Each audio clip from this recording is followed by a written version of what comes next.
Querido Geracionalta, bem-vindo a mais um episódio do nosso Pode Já, o episódio de número 10 do nosso Pode Já, que é o podcast que não tem preconceito e nem privilégio de idade. A nossa pegada, você já sabe, é a integração geracional, porque é através da integração geracional que a gente vai conseguir um mundo melhor, empresas melhores, vai conseguir uma qualidade de vida melhor e vai conseguir longeviver, que é o grande barato da vida, né? Viver por um longo período, pelo maior tempo possível, mas com qualidade, né? Todo mundo tendo qualidade, não só uma parte do mundo que está participando desse momento ter qualidade, mas fazer com que essa qualidade não tenha preconceito de idade. E a nossa reflexão de hoje é baseada numa frase de Peter Drucker, que é o pai da gestão empresarial moderna, que disse o seguinte: olha, a cultura de uma organização, ela come a estratégia no café da manhã. Foi um alerta que ele deixou, né? Alguns acham que não é um alerta, que enxergam isso de uma outra forma, mas eu vejo como um alerta. Olha, cuidado, senão a cultura da tua empresa come a estratégia, né? E agora sentou mais uma pessoa na mesa desse café da manhã, que é a tecnologia. Então a tecnologia e a cultura de uma empresa estão comendo a estratégia desta empresa no café da manhã. Está sobrando muito pouco tempo para se falar de estratégia numa empresa. As pessoas querem muito imediatismo para tudo que se faz, para se atingir o sucesso. E aí, como é que as coisas vão ficar? E hoje eu trouxe uma convidada aqui espetacular para a gente bater um papão a respeito dessa questão. Dá para ter uma empresa, dá para tocar um negócio sem estratégia? Então quem vai estar com a gente hoje é a Elza Tussimori. E a Elza, ela é fundadora do Instituto ADVB, Observatório da Longevidade. Ela é owner da Tissumori Comunicação. Ela é presidente da Câmara Brasileira da Indústria de Eventos. Foi a primeira mulher a comandar a AMPRO, que é a Associação de Marketing Promocional, onde ela é conselheira permanente. E nesta área, a Elza, ela foi premiada muitas vezes, dirigindo uma das maiores e melhores agências de marketing promocional, a Live Marketing, né, por mais de 20 anos. Além de ela ser artista plástica por hobby, né, e membro da Academia Brasileira de Eventos e de Turismo. Muito bem-vinda, Elza. É um prazer recebê-la aqui no nosso 10º episódio. Que maravilha, né? 10º episódio e eu tô aqui com você. Muito prazer de estar aqui e muito contente. Vamos bater um maior papo aqui, né? Show. E aí a pergunta que eu fiz para a galera aqui, Elza, eu transfiro para você como a primeira pergunta desse nosso bate-papo. Dá para tocar um negócio, dá para tocar uma empresa sem estratégia? Não. Não dá. Não dá. O que eu imagino, assim, sempre que eu vejo uma empresa dizendo que ela não tem estratégia ou que, de repente, ela não tem isso como prioridade, eu penso que, muitas vezes, acho que eles não sabem o que é estratégia, de fato. Né? Por isso acha que não. Pode ser. Porque, na verdade, não precisa ter um invólucro, né, em inglês, né, e ser todo assinado por personalidade para ser uma estratégia. A estratégia, na sua essência, é um objetivo simples. E eu acho que quanto mais ele for sincero dentro dessa estratégia, melhor ele vai se dar em qualquer negócio. Porque a questão é da credibilidade. Então, por isso que eu acho que não há nenhuma possibilidade de uma empresa existir por meia hora no mundo se não tiver alguma estratégia. Você pode até discutir se aquela estratégia é boa ou não, né? Se é do bem ou não, como diz hoje. mas eu acho que tem que existir uma estratégia. Porque me parece, Elza, que a estratégia é o norte dessa organização, né? Exato. É olhando para a estratégia É. que eu vou definir a minha tática, o meu plano de ação, a maneira como eu vou me relacionar com o meu cliente. Aliás, quem é este cliente, Sim, né? sim. É baseado nessa estratégia, Na estratégia. que não permite que, atuando nesses aspectos que são tão importantes, eu saia do meu norte, Exato, né? exato. Então, É incrível, né? Porque você vê, você falou uma coisa que realmente eu acho que é o mais importante, porque quando você tem uma estratégia, aham, você pode criar vários planos, você pode redirecionar, porque você sabe exatamente aonde que ela está saindo daquele trilho, né? aham, Ou, de outra forma, como é que você traz sempre para aquele esqueleto, que certo. é a estratégia. Sim, como eu Hã? mantenho, Como né? mantém. Agora, você vê, hoje o seu público, ela pode estar em qualquer lugar, ela pode Hum, estar te acionando a qualquer hora. uhum, Então, ela é um alvo móvel. certo. Agora, a tua estratégia, se você for muito bem Hã, naquilo que você planeja para sua empresa, aham, ela pode estar flexível o bastante, ela pode ser que nem o bambu ali ao vento, né? é, Mas ela não quebra. é, Então, essa é a diferença entre é, você é, realmente ter uma estratégia ou você, é, de repente, ficar no maneirismo, na coisa de invólucro, entendeu? entendi. Você não pode simplesmente falar, poxa, eu tenho marketing, eu tenho isso, tenho aquilo.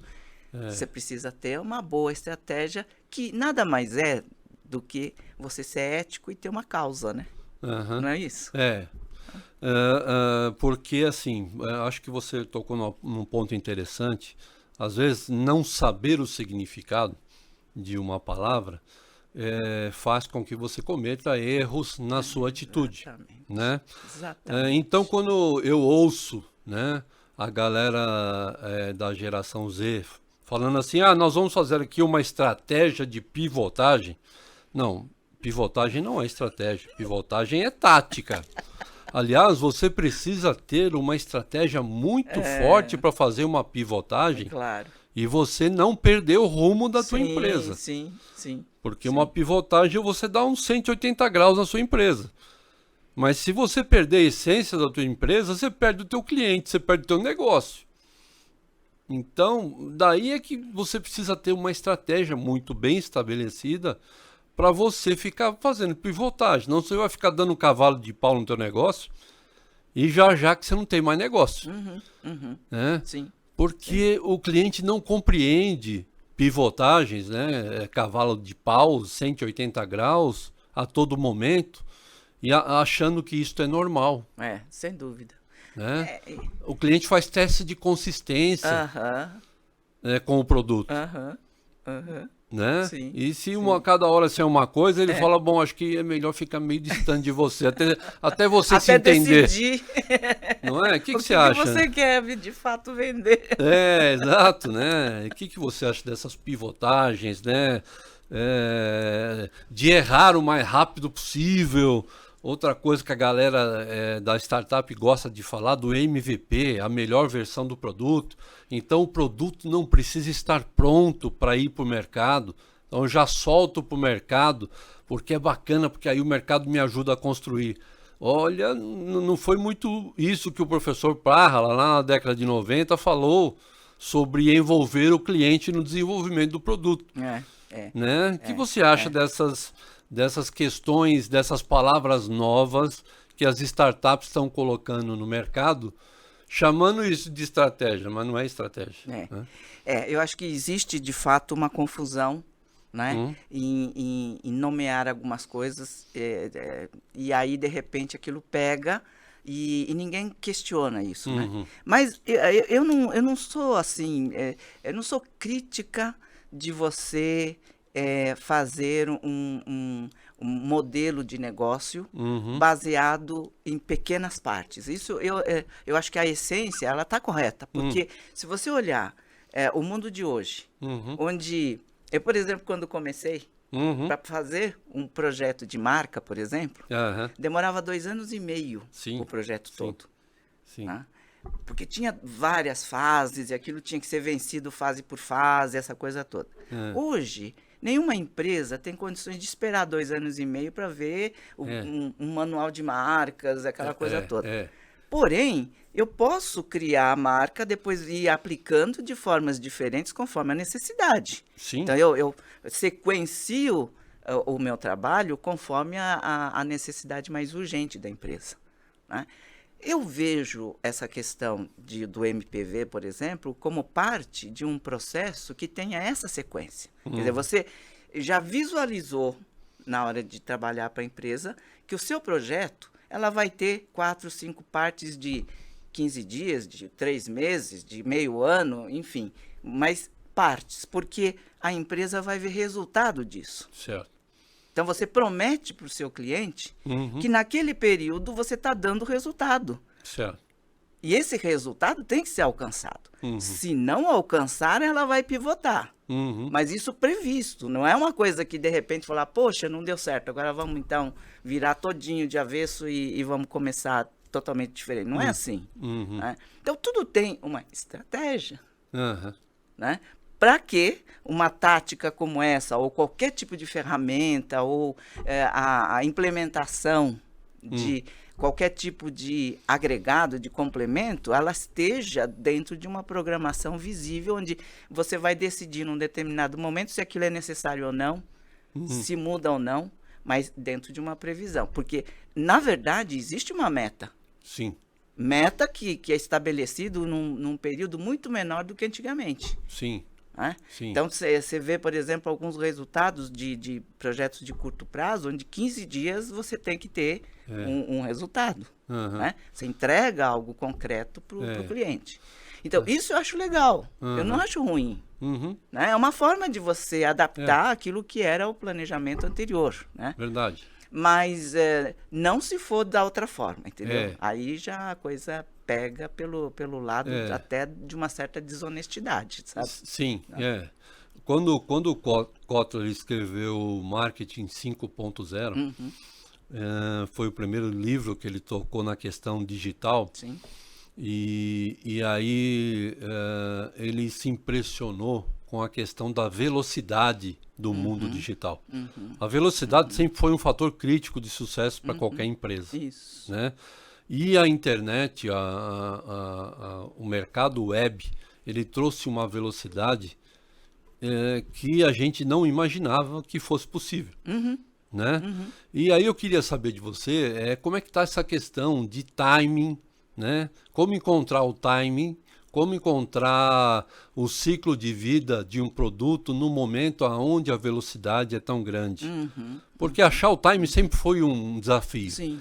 Você quer um exemplo? A SUV é um mercado extraordinário, mas quem trouxe a SUV para o mercado não está como líder do mercado, né? A Cherokee foi a primeira SUV que chegou no Brasil, né? Lembra? Os diretores de empresa tinham um Cherokee, né? Eu nem sabia que era SUV, já tinha, né? Quando veio o conceito de SUV, eles ficaram para trás, porque eles estavam perdidos. Então, o time é muito importante no negócio e o ciclo de vida desse produto também é. Como encontrar esses pontos numa velocidade tão rápida, né, para ser redundante, da internet? Você sabe que é uma coisa interessante que você conta, porque assim, de imediato eu fiz uma conexão com... você sabe aquela época quando tinha a inflação galopante, né? Quem realmente tinha o time mais correto para fazer qualquer tipo de mudança eram os bancos. Certo. Eles soltavam um produto, assim, na questão de 2 meses, porque o seu concorrente mais próximo lançou então ele vai pensar... Você ficava pensando, mas quem é que tem esse tempo para ficar 24 horas pensando em alguma coisa que saiu 2 meses atrás, ele já está trazendo uma outra coisa, né? Então, a velocidade era muito grande. Certo. Mas porque tinha uma necessidade também. Certo. Se ele não fizesse isso, ele morria. Era atropelado pela inflação, né? Então, ele tinha que fazer. Então, eu acho que a dificuldade é o grande motor para o ser humano para ser criativo. Quando ele fica muito naquela estou confortável, Aham. as coisas começam a ficar muito mornas e vai embotando. Certo. Eu acho que o poder de sinapse que o ser humano tem, ela tem que ser sempre motivada, entendeu? Ela tem que ser incentivada a se mexer.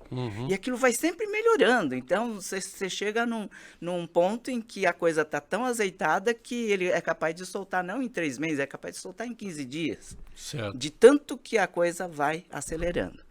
E eu tenho a impressão que o mundo hoje, ela está, desde os anos 90, se preparando para o mundo de hoje. Porque nos anos 90 eu ouvia aqueles papas de qualquer tipo de teoria, né? Falar assim, olha, alvo móvel, né? A velocidade das mudanças, vocês vão morrer, vocês vão perder o bonde da história, né? E vinham assim. Só que isso tudo veio mesmo agora. E Sim. veio mais ainda com a pandemia. Sim, sem dúvida. Então, o que isso prova mais uma vez? Você tem que ter uma grande dificuldade, aí você tem uma grande virada. Certo. Porque a coisa vem em bloco. A coisa não aconteceu só no Brasil, aconteceu no mundo. Sim. Né? Certo. Pegou todo mundo, de um dia para o outro não sabia o que ia ser o futuro. Certo. Será que eu vou andar na rua novamente? Será que eu vou conseguir abraçar uma pessoa? Será que esse bicho vai pegar e vai matar todo mundo? Será que a gente não vai conseguir mais respirar porque a gente não vai ter lugar para poder... O que vem pelo ar, né? A coisa era terrível. Então, eu acho que tudo isso é um motivo para fazer qualquer tipo de virada. Certo. Então, eu acredito muito nisso. O timing. Olha, você vê, né? Os produtos de consumo, os produtos de supermercado, as bebidas, tipo cervejas, né? Olha só a guerrilha que é no ponto de venda. Certo. O cara tira preço de um dia para o outro, no Brasil todo... Né, onde você não tinha, hein, na época que eles começaram com todo esse trabalho de pontos de venda, não tinha ainda internet, não tinha smartphone, não tinha aplicativo. E eles conseguiam fazer correr pelo Brasil em 25 mil, 300 mil pontos, 23 tipos diferentes de varejo. Eles conseguiam mudar preço de uma hora para outra. Porque um concorrente baixou, porque se fez uma movimentação e eles tinham que acompanhar. Certo. Então, isso é uma forma de você acompanhar as mudanças. Então, não é impossível. Agora, você tem que estar muito coordenado num trabalho de um foco muito grande em cima do que é necessário fazer para estar atento a isso. Né? Mas eu acho que é por aí. A gente tem que estar muito atento para saber onde mudar. Certo. E como mudar. Porque, no fundo, a gente já não vai ter nada mais estático. Acho que então não vai dar mais para ter um gerente de inovação, né? Acho que todo mundo na empresa tem que pensar na inovação. É isso aí. Porque para ajudar a perceber isso rapidamente. Exatamente. Né? E uma inovação feita de todos os tipos, né? Uma inovação incremental, uma inovação de nicho, até um disruptivo que de repente pode acontecer. Sim. Mas sim. uma inovação ela é contínua. Né? Em vários patamares. Né? O Salib, Zé Salib, que você conhece, que para mim é o Peter Drucker brasileiro, né? É um grande amigo. Ele fez o nosso primeiro episódio. Sim. E ele diz o seguinte, que a empresa precisa ter um motor 1 e um motor 2. Né? O motor 1 é o motor do que está acontecendo, que está fazendo entrar o dinheiro, ali, né? É aquilo que está fazendo eu me relacionar com o mercado hoje, e o motor 2 é a inovação que vem vindo aqui. Né? Sempre pensando modelos diferentes, sempre pensando momentos diferentes, relacionamentos diferentes, conectado com mas pensando de uma maneira diferente. Inovadora. Eu vejo isso muito assim, né? O dele é você monitorar o teu mercado. Né? O 2 é outros mercados. Que muitas vezes o teu concorrente vende algo que não tem nada a ver com o teu mercado.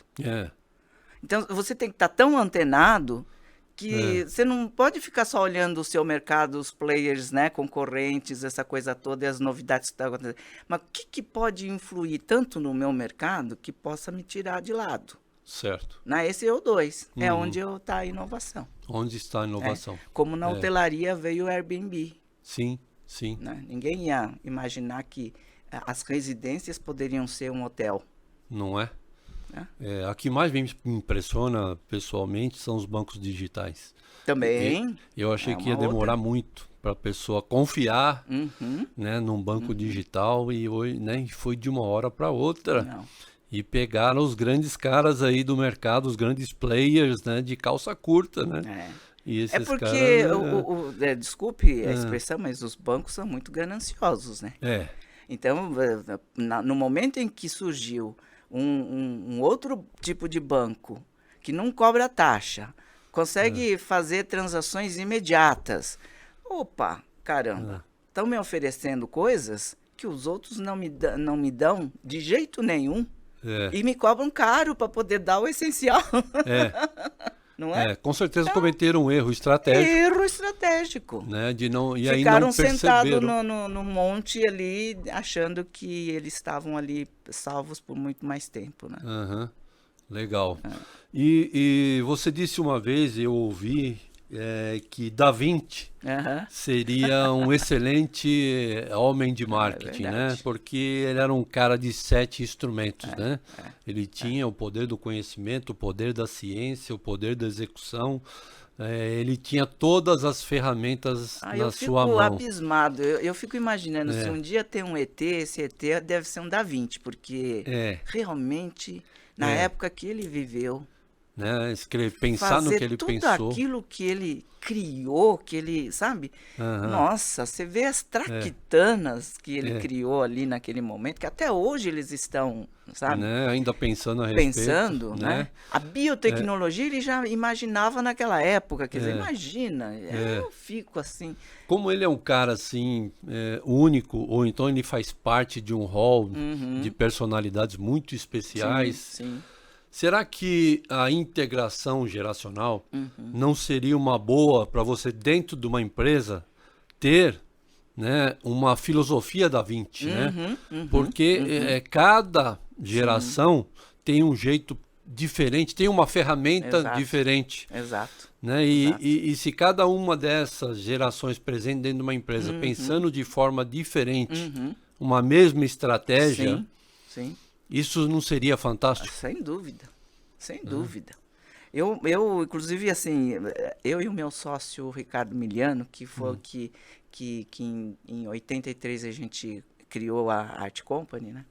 Nós estávamos naquela época já com 29, 30 anos, né? Muito de saco cheio de ter aquela hierarquia, o dono, o patrão, o chefe, ou não sei o quê, né? O crachá.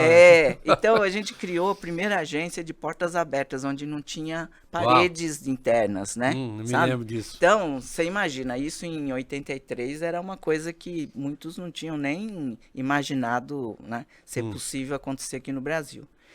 O segundo ponto, que eu sempre também pensei muito e eu sempre tentei nas nossas empresas trabalhar isso, foi a questão de não olhar como diversidade, inclusão geracional como hoje se fala, mas poder reunir competências diferentes e de idades diferentes. Porque, na verdade, eu, apesar de não ter vivido no Japão, porque eu sou brasileira, mas eu sou de descendência, né, nipônica, então eu sempre gostei, de um lado, muita tecnologia, eu sempre achei interessante a tecnologia para ajudar a gente. Certo. Poxa, porque eu sou preguiçosa, quanto mais me dão coisas para facilitar a minha vida, né, porque aí eu fico pensando aqui, né, sobra mais tempo para desenhar, para pensar e tal.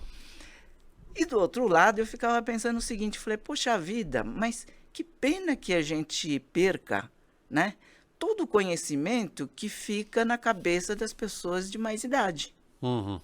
Porque quando, imagina, eu que trabalhava com marketing, com comunicação, eu peguei auge da época em que mais de 30 não era mais contratado pelas agências. Ele já era meio que colocado de lado, entendeu? Certo. Eu falei, mas caramba, ou o cara era dono depois, né? Certo. Ou então ia fazer outro negócio. Porque ele não era mais contratado, era muito difícil, a não ser que você se tornasse um Washington da vida, né? Aí é outra coisa.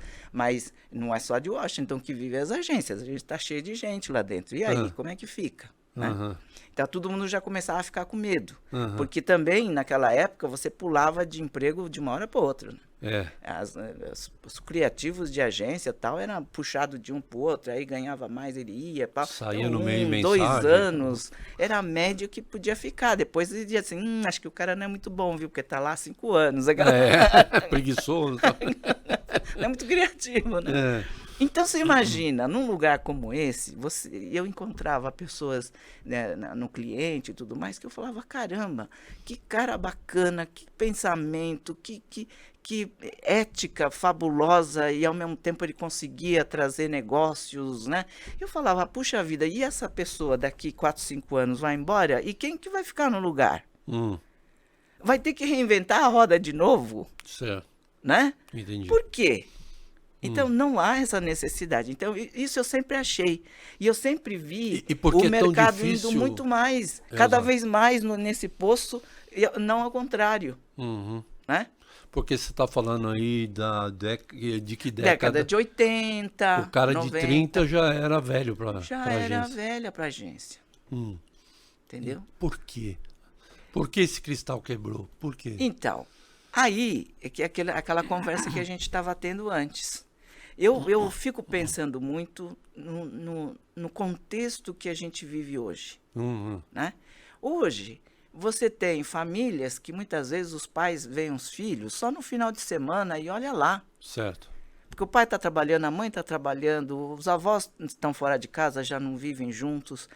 E tinha uma época que nós tínhamos um horário para jantar. Depois na janta, todo mundo conversava sobre o que acontecia. E muitas vezes, depois da janta, os velhinhos, os nossos avós, sentavam a gente no colo e ficava contando história, ficava lendo. E eram fábulas. Certo. Né?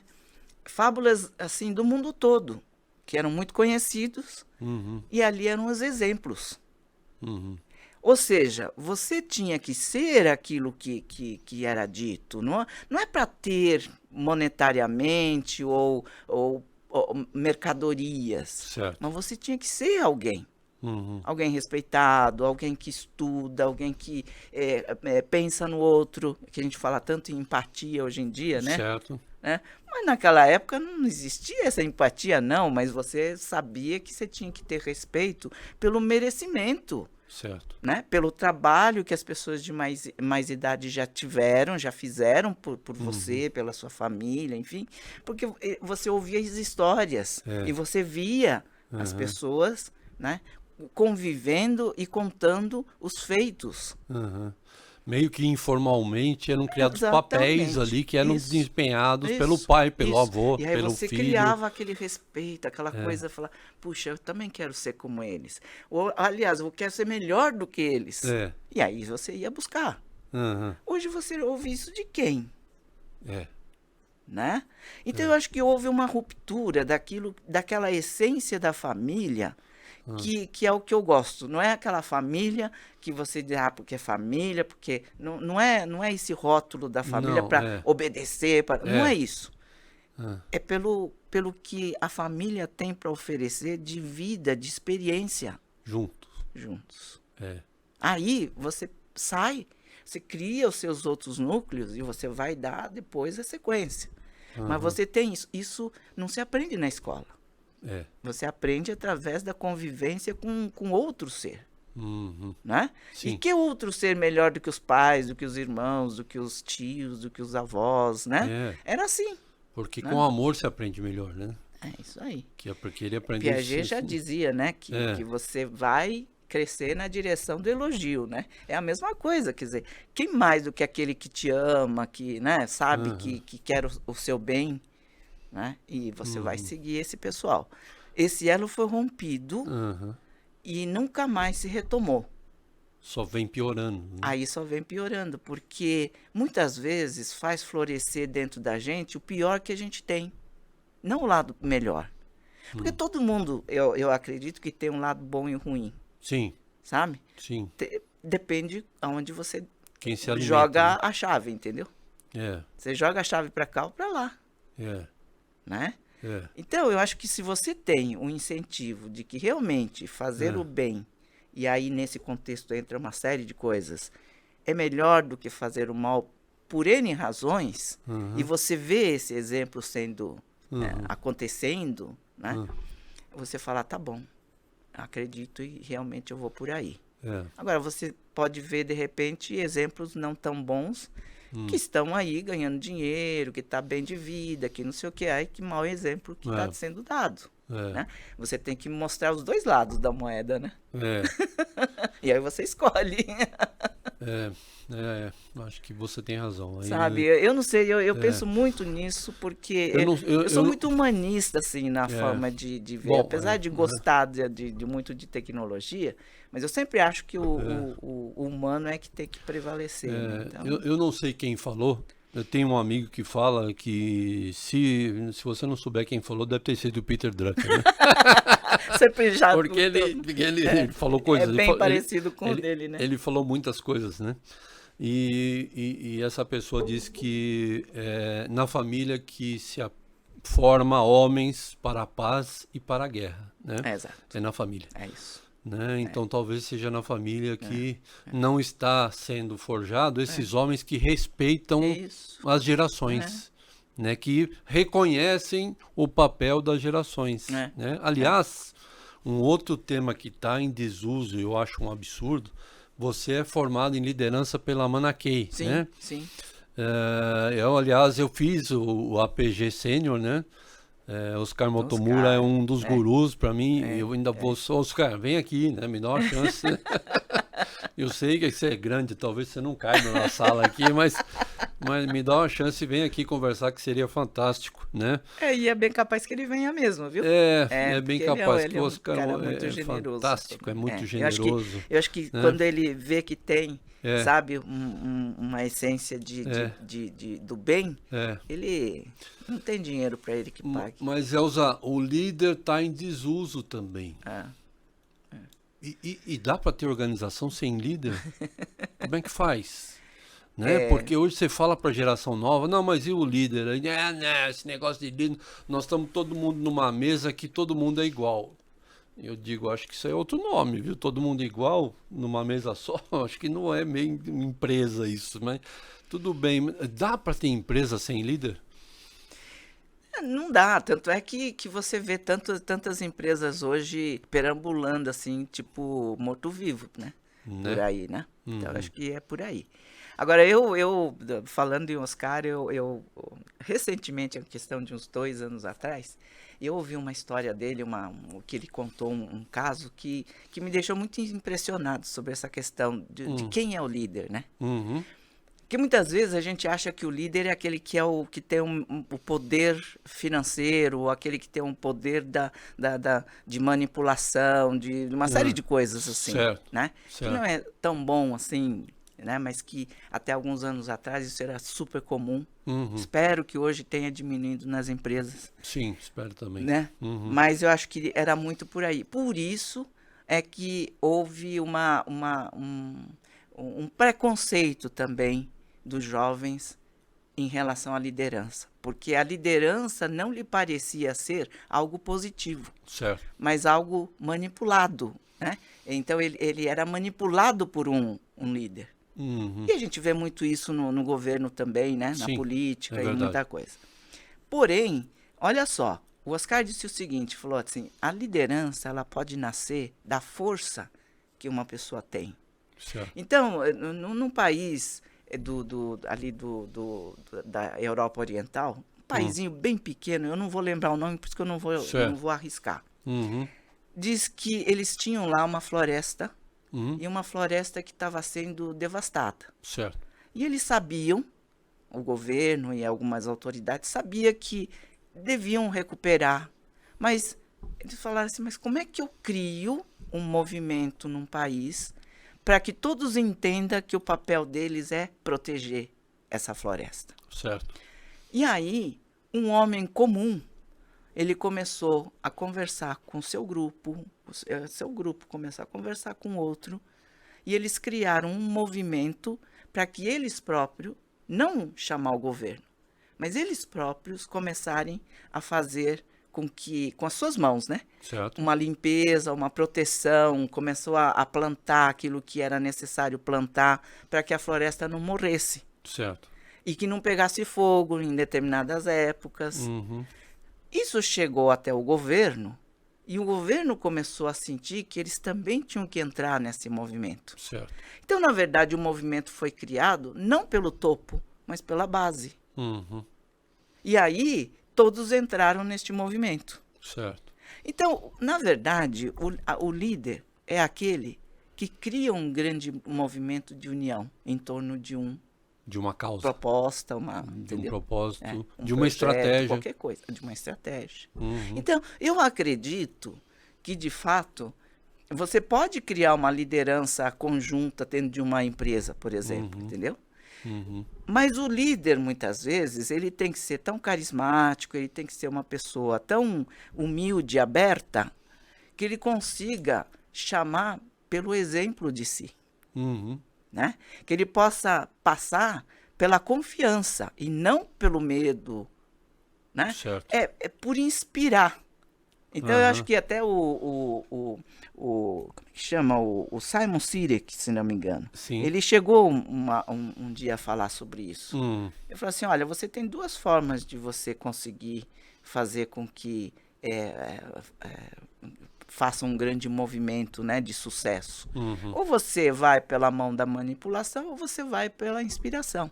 Uhum. Né? Uhum. Então, eu acho que é isso. Quer dizer, se você realmente for uma pessoa forte o suficiente, que acredita, ele começa a emanar isso. Uhum. Né? Então, o líder é esse cara, que traz para junto de si pessoas que pensam igual a ele e que ele consiga, num conjunto, ser muito maior do que ele sozinho.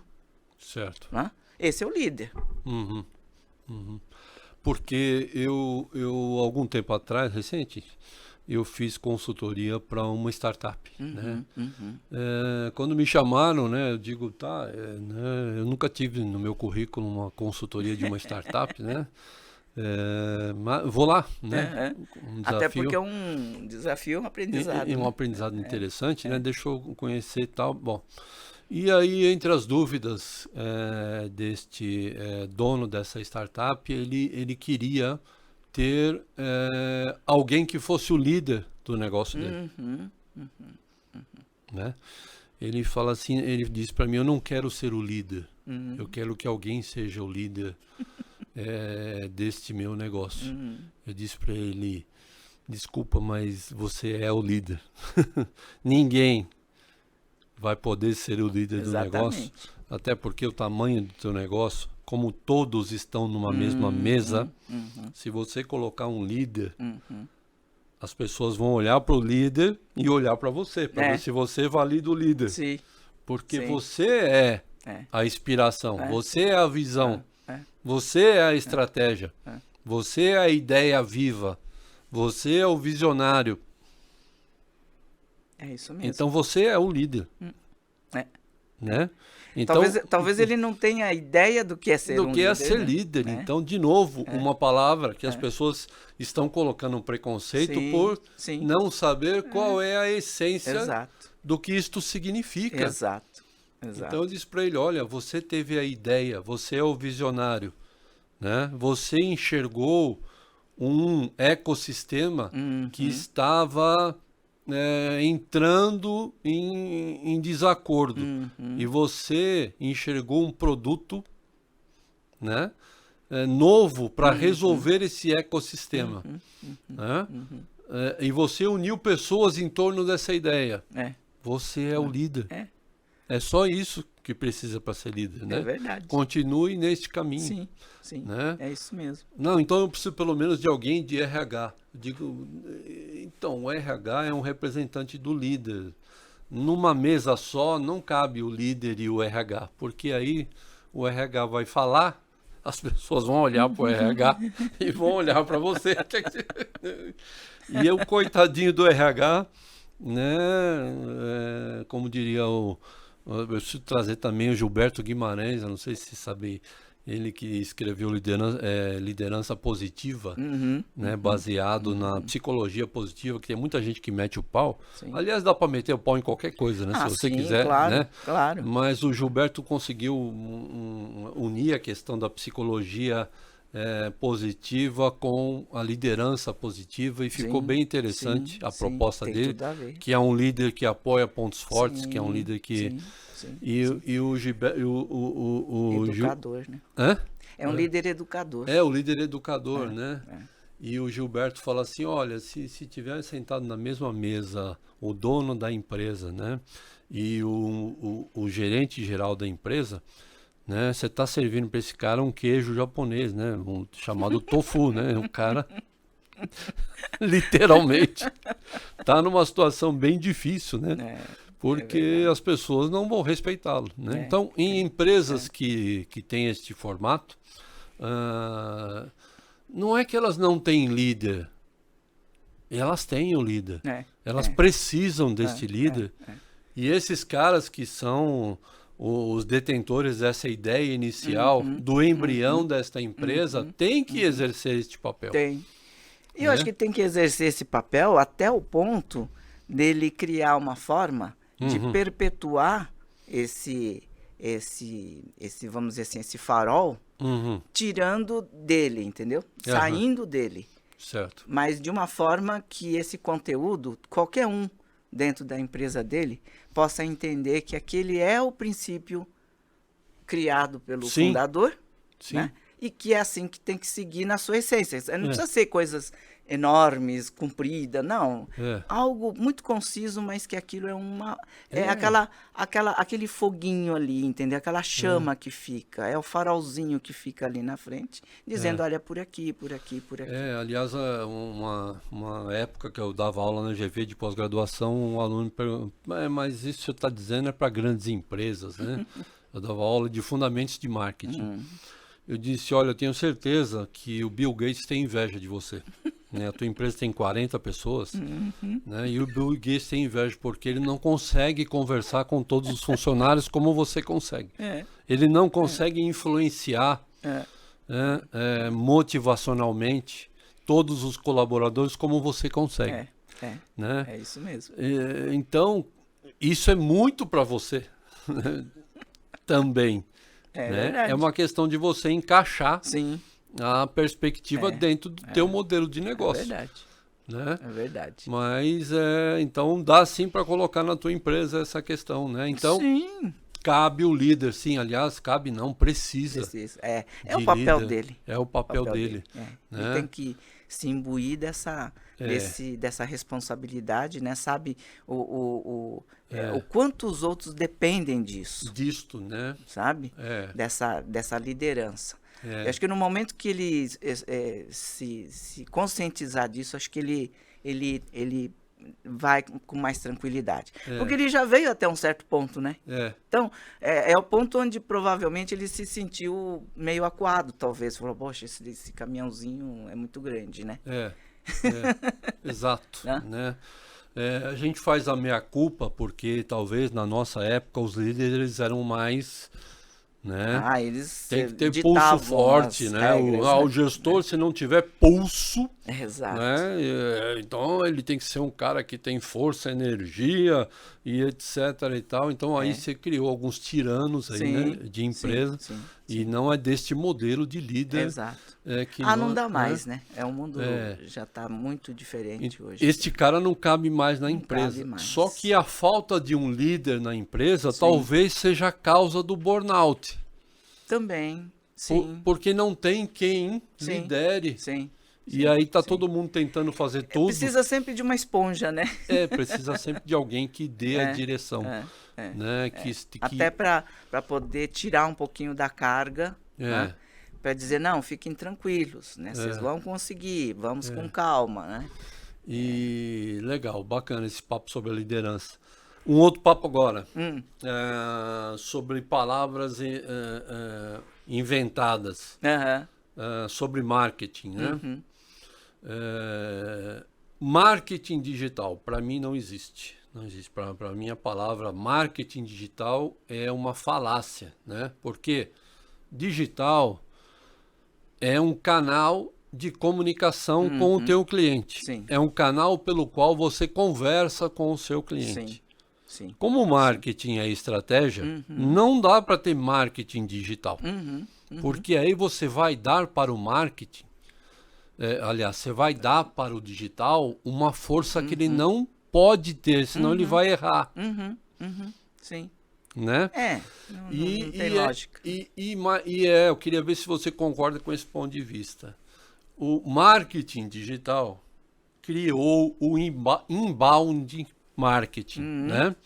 Que eu acho uma sacada super interessante, né? Você realmente acompanhar a jornada de maturação, né? Primeiro o cliente ele é atraído, aí depois você dá informação para ele, ele dá informação para você, e aí você vai acompanhando ele nesta jornada até que, como uma fruta numa árvore, ele fique maduro para ser cliente, e aí você apanha ele. Isso é fantástico, né?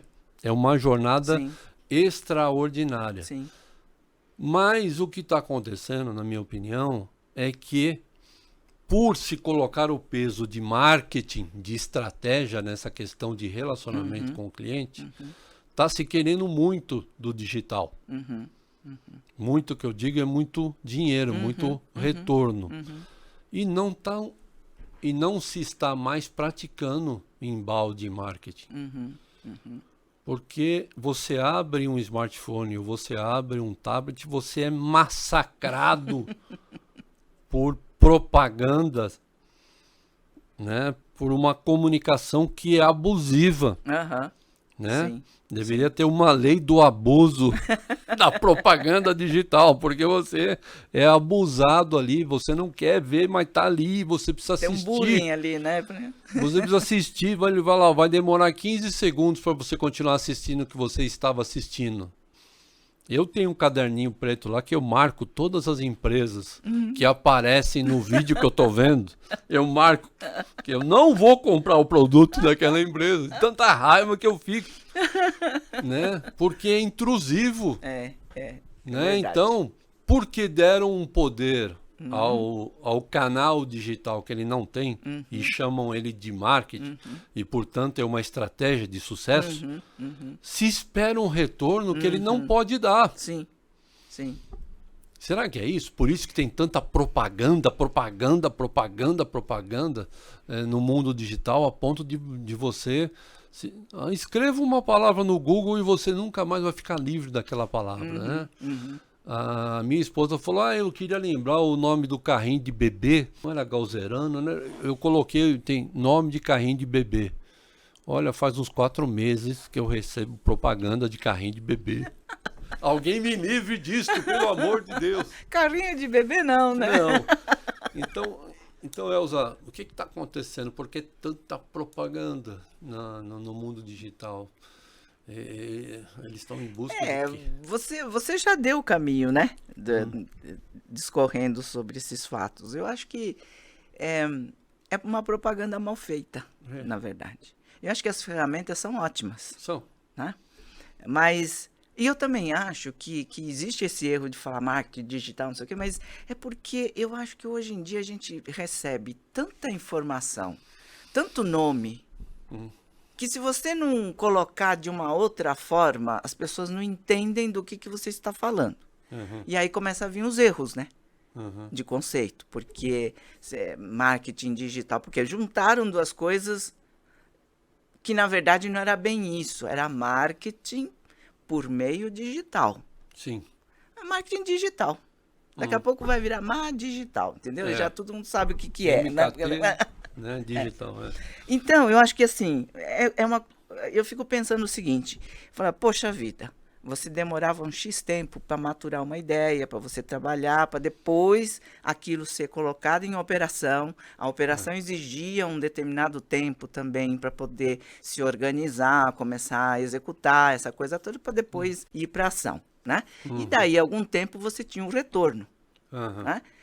É claro que naquela época a gente podia dizer assim, poxa, todas as informações eram pela média, Né? Então, as pesquisas eram pela média. Sim. O que era? A classe A, porque tem 7 televisão, 400 telefones. Era tudo assim. Então, aquilo poderia ser qualquer um daqueles milhões que estariam dentro daquela cesta. Hoje, quando você fala que você vai ter que trabalhar um marketing 1 a 1, individual, com uma comunicação individual, poxa, não dá para utilizar mesmo o pensamento usando a tecnologia, achando que a tecnologia vai resolver. Exato. Sabe? Então, eu acho que tem que ter a inteligência suficiente para você realmente criar uma comunicação que seja 1 a 1, que consiga... É como você diz assim, eu vou colocar a rede de pesca primeiro, né? Então, você joga no mar, aí vem um monte de coisa. Aí você separa. Até que chega lá um tanto que você fala assim, agora eu vou começar a conversar pessoalmente.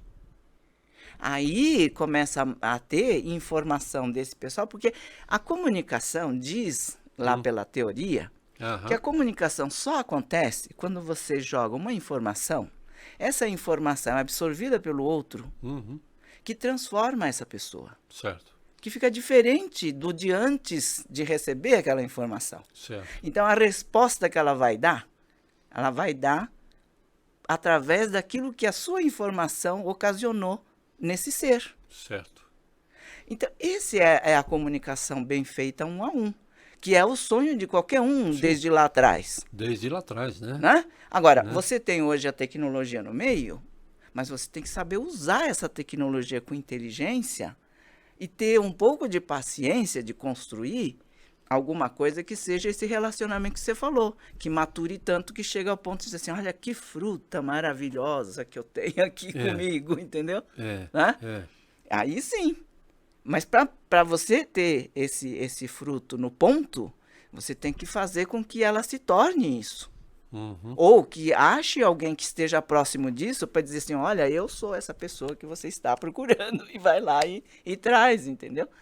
Mas não é dessa forma que eles estão fazendo. Então, eu acho que é uma propaganda muito mal feita, feita por um pessoal que muitas vezes, por dinheiro, aceita qualquer coisa, porque eu vejo coisas que eles pedem do tipo assim, daqui 15 minutos eu quero ter o resultado daquilo que eu coloquei de informação no mercado. Bom, isso é possível se você já tiver o seu público azeitado. Agora, não é por causa disso que você vai jogar para trocentos milhões de pessoas na base do Facebook, por exemplo, para caçar. Então, aí vem essas porcarias. O cara digitou um negócio, vai lá para a maquininha. Fala assim, o Beto quer carrinho de bebê, porque ele procurou 20 vezes. Em 5 minutos. Sabe aquela coisa toda? Manda a bola nele. Só que não sabe quem é você, o que você gosta, o que não gosta, qual é a tua vida hoje, quais são as suas preferências. Aí ele vai, no mínimo, ter uma grande interrogação. Beto procurando carrinho de bebê? Aqui tem coisa, então eu vou saber melhor por que ele está procurando. De repente pode chegar e dizer assim, tá querendo comprar pro novo netinho que vai nascer. Tudo bem. Mas não jogar de qualquer forma. Né? Então, eu acho que assim, tudo tem uma forma de trabalhar utilizando bem a ferramenta. Atrás de tudo isso tem que ter inteligência. E a inteligência tem que ser do humano, porque foi o humano que demandou, Não é? Não é? É isso. Eu quero vender tal negócio. Então, poxa, é o ser humano, não foi a máquina. É verdade. Eu tive o privilégio de, trabalhando na indústria farmacêutica na década de 90, para o começo dos anos 2000, trabalhar com os grandes caras do marketing, né? Então, o Washington Oliveto fez campanha para nós, a Nizam Guanais fez campanha para nós, né?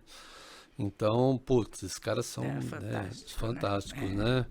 E uma vez poder de síntese, assim, que aquele sim, né? Que eram propagandas. E uma vez num jantar com o Washington Oliveto e nós gerentes, e eu perguntei para ele, o que é marketing, né? Defina aí marketing, né? Você que...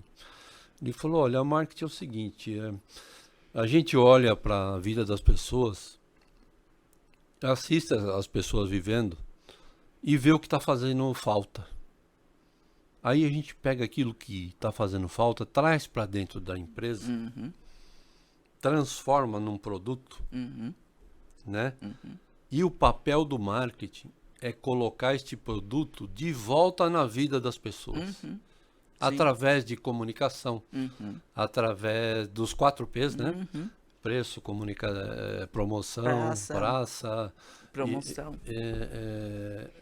para que essa pessoa sinta que ela precisa deste produto na vida dela. Sim. Isso é Sim. marketing. Uhum. É uma estratégia. Então, para com esse negócio que marketing faz as pessoas comprar o que elas não querem, não. É. Parte da vontade das pessoas. É. Eu trago para dentro da empresa, transformo num produto. E aí eu uso estratégias Tem de que ser marketing diálogo. para colocar o produto de volta na Sim, vida, sim. senão não funciona. É diálogo, não é uma mão só, É, né? De uma mão só, você só consegue empurrar. não é? Então tá faltando essa questão. Tá faltando muito macete, muita experiência, muito dessa coisa de muitas vezes as pessoas das agências falarem não também, né?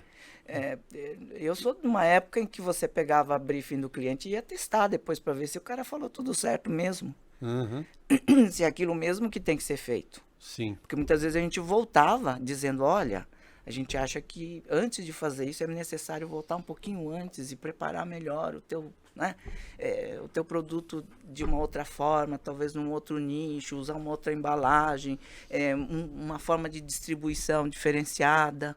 Né? Então, tudo que estava atrás de um ponto de venda para poder fazer com que depois o mercado pudesse encontrar no lugar certo. No lugar certo. Né? Então, eu acho que falta um pouco essa coisa de usar o talento das pessoas, porque as pessoas têm talento. Tem talento. No ser humano. Só não pode deixar embotar, né? Que aí exato. enferruja e não... E assim, eu não vou lembrar os números corretos e nem vou citar a fonte, enfim. Mas o que é certo é que o 50 mais, ele representa o mercado mais importante, o mercado consumidor mais importante do mundo.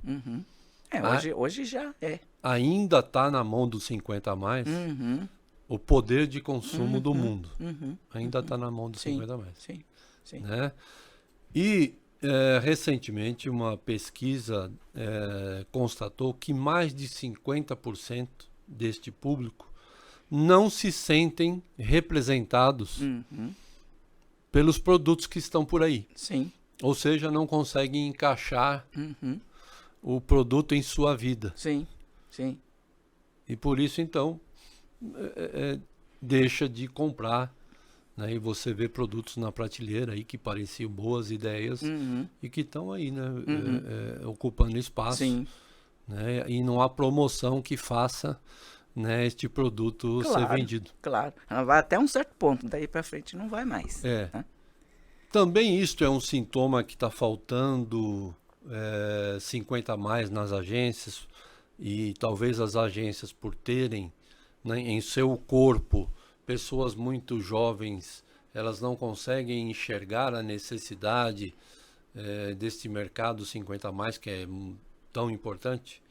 Isso faz algum sentido ou não? Olha, conhecendo as agências, eu penso que não. Não? Não é esse o problema. Uhum.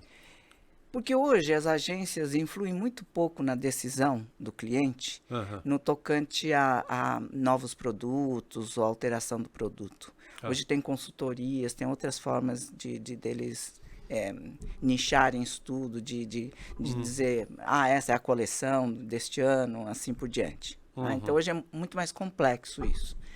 Eu acho que, na verdade, existe aquilo que eu acho que é a coisa mais terrível que é na vida das pessoas, que é a invisibilidade. Certo.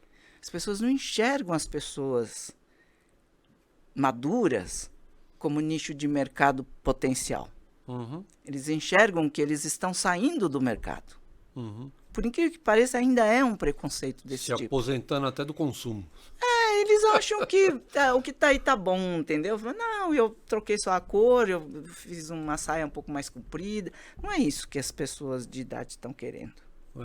Estão querendo uma outra coisa, uma coisa que seja deles. Não tem um padrão, né?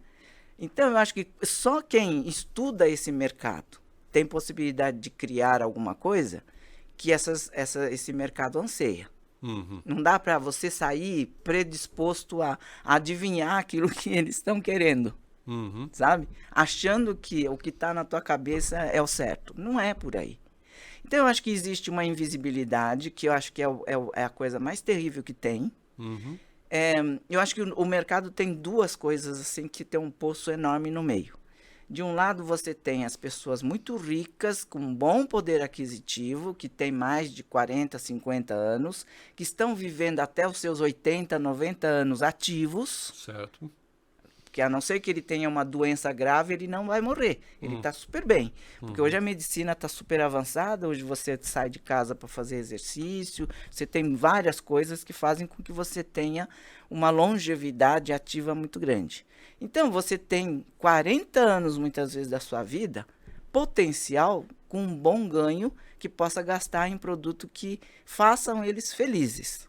Não que eles se sintam atendidos, mas felizes, que é um pouco diferente. Que encantem esse pessoal, que é diferente. Certo. Então, isso não está sendo feito. Não está sendo Não feito. está sendo feito, principalmente aqui no Brasil. Já existem alguns países que já perceberam e já tem uma coisa muito mais próxima daquilo que você possa imaginar que seja um nicho de mercado de longevidade, né? Em alguns países da Europa, na Ásia, por exemplo. Por quê? Porque ele já viu que isso é uma grande realidade. A pirâmide inverteu de tal forma que hoje, se você olhar o nascimento da criança com a velhice das pessoas entrando nos 60 anos, é maior o de 60 anos. Né? Então, óbvio que eles já perceberam que não tem como, não tem mais mercado para essa mocidade, então tem que ser. Aqui ainda está no processo. A gente vai chegar a cada 10 anos até 2050 para poder chegar numa inversão, onde os 60 a mais serão maiores do que os 18 menos. Então, eu acho que tem aí um processo ainda que eu digo que é aquela sombra. É a invisibilidade. Esse mercado não existe ainda para marketing, não existe para venda, não existe para muitas corporações. Porque ainda os jovens é um domínio. Certo. Tá? Porque o Brasil, inclusive, trabalhou durante muito tempo enobrecendo a juventude. País dos jovens, país de não sei o quê, tudo era para jovem, jovem, jovem, jovem. Então, você sempre criava produtos para renovar para os jovens. Aí ia envelhecendo, tá, então agora temos que buscar outros jovens, outros jovens. Então, tinha um mecanismo ali de trazer sempre os jovens. Certo. Agora, para manter esses velhos atados à marca dele, não, porque eles achavam que logo ia morrer. Só que esse pessoal não morreu, né? Cada vez menos. Né? Então, eu acho que essa invisibilidade é que a gente tem que tirar. Acordar para isso. Porque é uma coisa de mercado como um todo, não é uma coisa só de agências. A agência vai seguir aquilo que a comunidade achar que é, entendeu? É o mercado que vai dizer o que eles querem. Eles já estão falando, porque antes você ainda tinha que adivinhar. Hoje não. É aquilo que eu estava falando. Se você conversa 1 a 1, você vai saber de todo mundo o que pode ser aquilo que eles estão precisando, que estão querendo. Nem estão imaginando, mas sabe que tem uma lacuna ali. Então ele fala assim, vou trabalhar aqui. Vou ver o que eles estão achando disso tudo aqui, que está faltando aqui para atender. Né? Então é assim que a gente já está trabalhando. Só que esse pessoal do mercado... E aí esse mercado varejo, fabricantes, principalmente produtos mais, vamos dizer assim, que são essenciais, que é vestuário, alimentação, né? Habitação, produtos mais, vamos dizer assim, mais perene. Esse pessoal todo ainda não despertou para esse mercado. E eles acham também que e ainda tem tempo, entendeu? Não, ainda tem um bom tempo, ainda vai dar. Não preciso ficar gastando para criar coisas novas, que vai me dar muito trabalho, eu tenho que contratar outras pessoas, tenho que fazer um outro modelo. Não, vamos trabalhar esse que já está pronto e tal. Então, existe um comodismo, de um lado, e uma invisibilidade do grande potencial que tem esse mercado. Né? Porque não é difícil buscar, inclusive, benchmarking fora. Tem muita coisa, mas muita coisa boa que lá fora existe, é muito fácil de se consumir, porque você pode até comprar pela internet, né?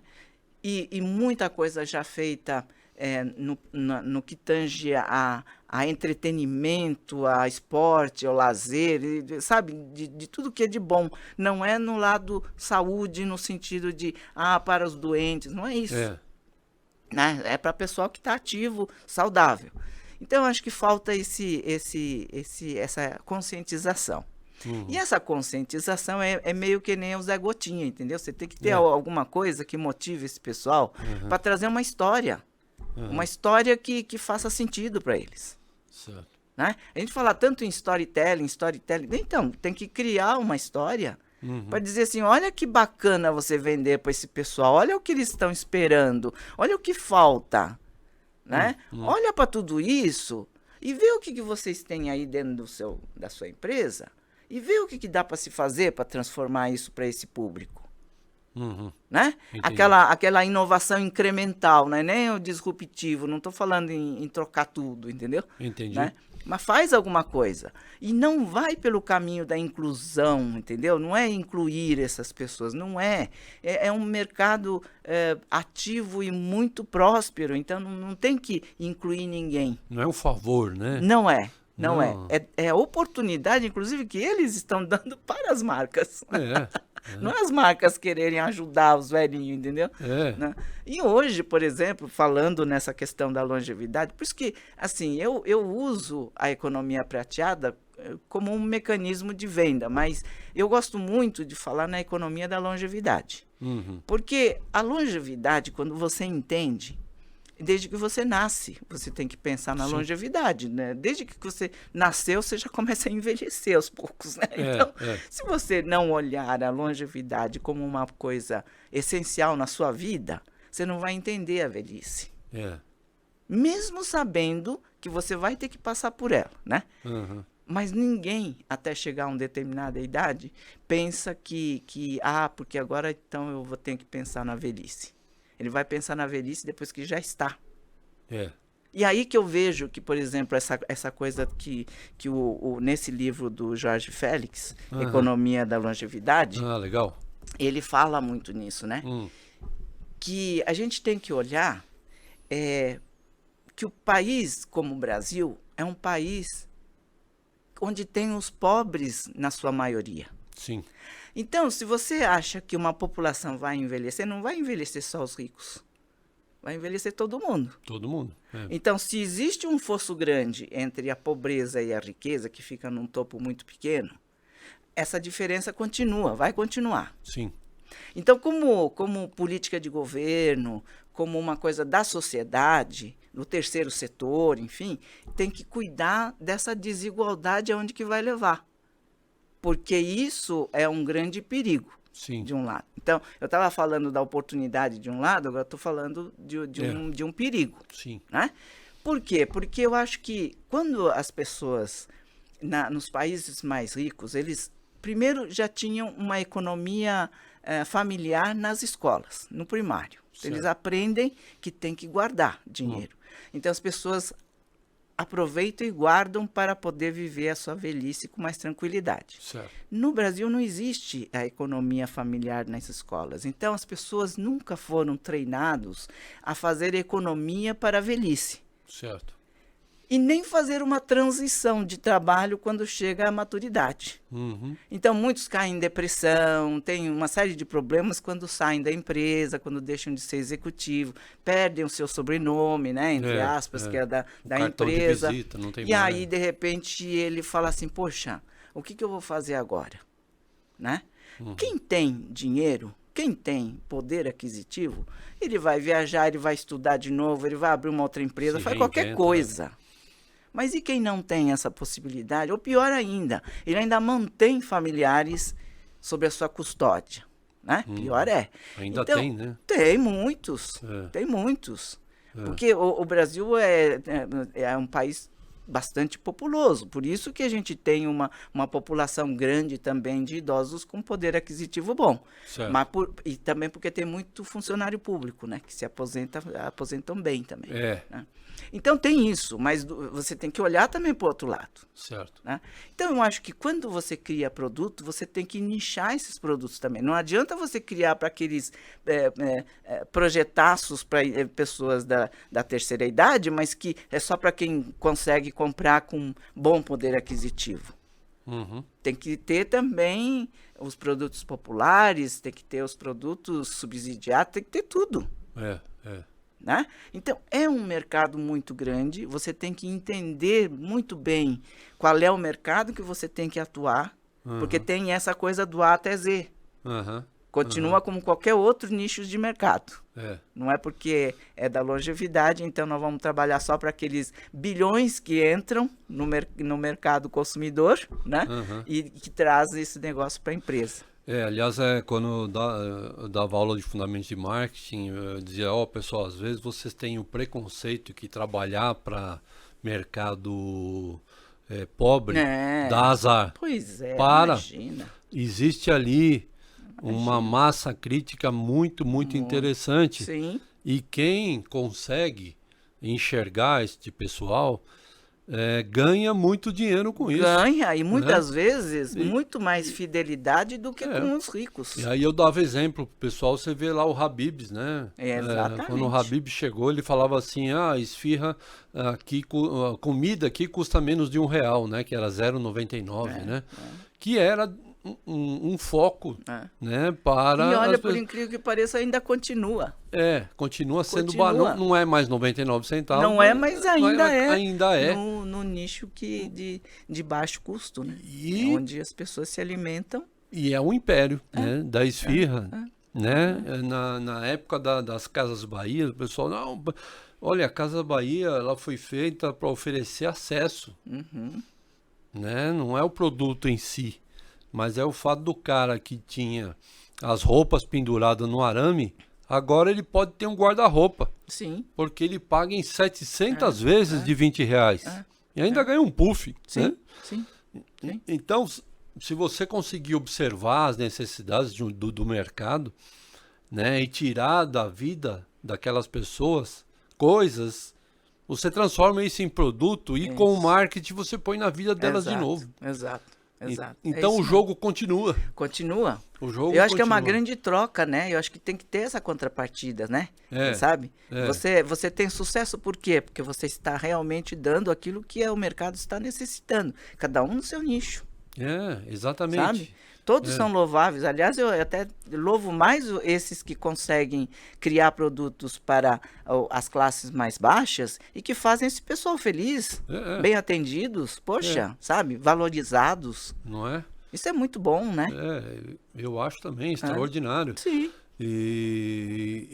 Mas é o que você falou, é um público que ficou invisível, né? Ficou invisível. Infelizmente... Parece que assim, o cara se aposentou de viver até, né? Nem não, os ele tá vivo. Enxergam assim. Pois é.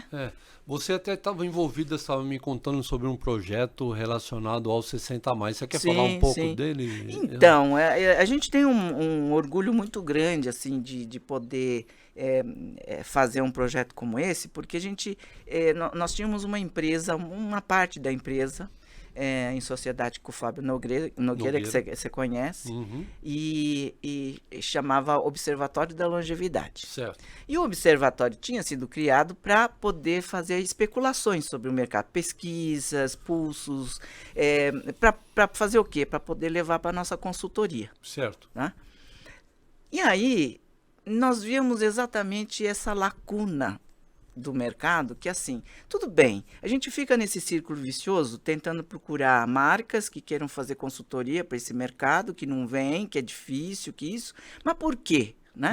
Então, esse porquê, que é essa questão da invisibilidade, da falta de consciência do pessoal, de poder olhar pro copo cheio ou vazio, né? Certo. Então eu falei assim, poxa, o que a gente precisa? A gente precisa de um movimento no mercado que possa fazer com que as pessoas tenham orgulho da aceitação desse mercado, que enxergue este mercado, que enxergue essa população, que as pessoas e respeite essas pessoas. A partir desse momento começam a surgir as oportunidades de transações, de mercado, de criação, de fazer realmente isso acontecer.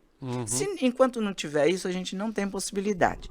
Então a gente criou um selo chamado Respeito 60+. Certo. A ideia nossa é levar... Já existe o selo. Já existe o selo. Respeito 60+. O que tem agora como derivação aí é um selo realmente estudado junto com uma consultoria, né, que cria o selo para o varejo. Certo. Respeito 60+. E aí vai ter um compliance todo para os varejos se enquadrarem dentro desse... Agora, para a população, é um selo 60, Respeito 60+, que pode, em muitos municípios, acontecer. O Certo. de São Paulo, que a gente está querendo levar para o nosso prefeito, tem o Respeito, o SP, em Certo. destaque. Tá. Que é para poder dizer que São Paulo seria uma cidade que né? acolhe, que tem realmente respeito pelos 60+. Então, esse é um selo que acontece com vários eventos para poder tangibilizar, aí fazer com que esses encontros aconteçam na população. Certo. E aí cada um depois vai começar a trabalhar esse bus de forma diferente, e aí a gente não tem um controle, mas a ideia é essa, que torne realmente um bus entre a população. Como foi anos atrás o I Love New York, né? Certo. Criar essa coisa do respeito pela cidade, aí caiu a criminalidade, foi uma série de coisas Sim, assim. sim. O que a gente quer é que traga essa coisa positiva para as pessoas de mais idade. Né? Então a gente está agora trabalhando muito isso, fazendo as parcerias. Mas não é o respeita porque está mais fraquinho, respeita porque Não, é está porque... doentinho. Não. Por isso que a gente está criando esses eventos, né? Ah, tá. Esses eventos são eventos assim, tipo... vamos relembrar a Rua Augusta dos anos 60. Então, recriar, por exemplo, a Rua Augusta dos anos 60. Certo. Para poder mostrar como era legal também, entendeu? Fantástico. Todas as coisas que Valorizar. aconteceram naquela época e que agora tem um valor imenso também, porque você vê, a própria moda deste ano está voltando aos anos 70. Então, você vê, essas coisas são cíclicas também, né? A própria moda traz. Então, eu acho que isso é uma coisa. A gente tem o Senior Games, que é uma espécie de um mini Olimpíadas com os 60+. Não é só de performance, é realmente de congraçamento, de fazer com que clubes, todos os tipos de esportes possam ser colocados dentro desse guarda-chuva, né? E possa acontecer em vários locais, não é necessário ser um só, né? A gente está criando a Praça da Longevidade, que é uma recriação da Praça do Interior, mas que a gente traz exatamente os encontros intergeracionais. Então, ali acontecem palestras, jogos, uma série de conversas, né, de tecnologia, de saúde, de uma série de coisas que fazem com que a família possa curtir esses momentos em vários locais da cidade. Né? E esse contexto ela pode ser customizado para vários municípios. Que legal. Então, que legal. Começa por São Paulo, mas a gente está querendo levar, principalmente em alguns municípios onde a gente sabe já de antemão que são municípios que têm mais pessoas né, de idade. É interessante isso, porque acho que de tanto ser não visto, a gente acaba achando que não existe, né? Exatamente. Então a gente também precisa ter orgulho, para lá. Exatamente. Eu acho que parte da gente inicialmente se valorizar, né? Não se colocar nessa coisa assim do menor, né? Mas não, muito pelo contrário. Então quebrar aquele paradigma que a única certeza que nós temos na vida é que vamos morrer. Não, a única certeza que nós temos é que nós vamos envelhecer, então, e precisamos envelhecer bem, e podemos envelhecer bem. Bem, feliz, alegre. Feliz, né? Que é um momento mágico da vida, né? Onde você tem um nível de clareza das coisas que é extraordinário. É verdade. Então, e isso precisa ser valorizado, precisa ser... Sem dúvida. Acho que tem que ser motivo de orgulho. Motivo de orgulho. Né? Acho que é isso que faz com que as coisas caminhem para o lado positivo sempre. Acho que esse é o nosso intuito, né? Então, Exato. esse projeto é muito, muito legal. Porque Muito tem, legal, muito interessante. E ainda falando sobre a questão dos nomes, né, das coisas e com relação ao marketing, né, que é, que é uma paixão em comum, a vida da gente, né? né? Tem uma pessoinha aí que hoje ela tem, já há algum tempo ela tem um- uma iniciativa que é uma escola dos serviços do bem, né? A Good Services School. E ela escreveu um livro a respeito disso, ela se chama Lou Down, né? E ela tem uma frase que é a seguinte: existimos agora, né, em um mundo onde competimos pela qualidade dos nossos serviços, não pela força de nossas mensagens, né? Então pesa no ombro do marketing você disfarçar as fraquezas de um produto para que você possa enganar o teu cliente e aí ele comprar um produto, o famoso gato por lebre, Sei. né? Que horror, né? Que horror, né? Aliás, isso nunca foi marketing, isso é crime, Isso é crime. né? Então, a frase aqui da nossa colega, eu, né, vi com surpresa. Ora, sempre nós competimos pela qualidade dos produtos, sempre foi assim. Agora, se alguém falou mais do seu produto e não entregou, Aham. a ele que se responsabilize por Exato, isso, exato, exato. né? Porque isso exato. está previsto no Código Civil, Sim, sim, né? sim, E, sim. e depois, e mais agora recentemente, no Código do Consumidor, Exato, né? exato. Então, não pode ser a tática abusiva de vendas, mas nunca de Aham. marketing, Sim, sim, sim. né? Que o sim. marketing é estratégia. É mais uma daquelas coisas que a gente vê por distorção, né? É, Dos conceitos, dos preceitos, do significado da palavra, né? é, Porque, imagine, é. E, tudo, na verdade, se você imaginar, né, que o que é ser ético, né? Ser ético, na verdade, você pode traduzir por não fazer nada que não queira que faça para si, uhum, né?